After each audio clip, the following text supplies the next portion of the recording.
আল্লাহর নবী সাল্লাল্লাহু আলাইহি ওয়াসাল্লাম বললেন, মা বাইনা লাহইহি ওয়া মা বাইনা রিজলাইহি, দুই চলের মধ্যখানের এই জবান এবং দুই উরুর মধ্যখানের লজ্জাস্থান, এই দুইটা অঙ্গের কারণে মানুষ জাহান্নামে চলে যাবে। নাউজুবিল্লাহ বলেন। এই জন্য আল্লাহর হাবিব সাল্লাল্লাহু আলাইহি ওয়াসাল্লাম বলেছেন, আমার যেই উম্মত এই দুইটা অঙ্গের গ্যারান্টি দিতে পারবে, আমি নবী কিয়ামতের ময়দানে তার জান্নাতের গ্যারান্টি দিলাম। আস্তে বলুন সুবহানাল্লাহ।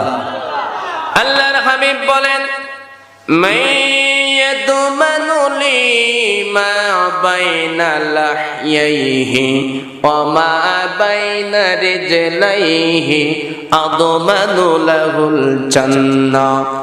আমার উম্মতেরা ফিতনা ফাসাদের যুগে থাকবে, এই কঠিন মুহূর্তে যদি দুইটা অঙ্গের গ্যারান্টি দিতে পারে, তাহলে আমি নবী তার জান্নাতের গ্যারান্টি দিয়ে দিলাম। আরো জোরে বলুন সুবহানাল্লাহ। তাহলে জবানের মর্যাদা কম না বেশি? আরো জোরে বলুন, কম না বেশি? এই জন্য তো আল্লাহ রাব্বুল আলামিন বলেন, ও ঈমানদার গণেরা, তুমি বলবা না যেটা তুমি কাজে পরিণত না করতে পারো। ইয়া আইয়ুহাল্লাযীনা আমানু লিমা তাকুলুনা মা লা তাফআলুন।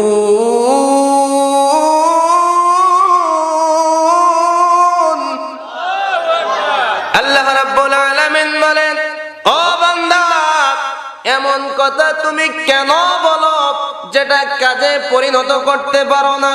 কাবুরা মাকতান ইনদাল্লাহি আন তাকুলু মা লা তাফআলুন।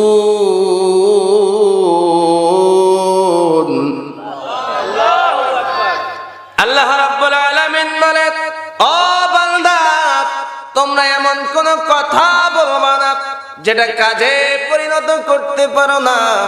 কেননা তোমরা যেটা বলো অথচ করো না, ওই কথাটা আমার কাছে অত্যন্ত অপছন্দনীয়। আছে না? আছে। মনে করেন গাজীপুর, ভাই আপনি কোথায়? বলে আমি চলে আসছি। আছেন মাহফিলের পাশে, বলে বোট বাজারে। আছে না নাই? ফোনে আমার ভাইরা, আল্লাহ বলে, তোমার জবান দিয়ে এমন কোন কথা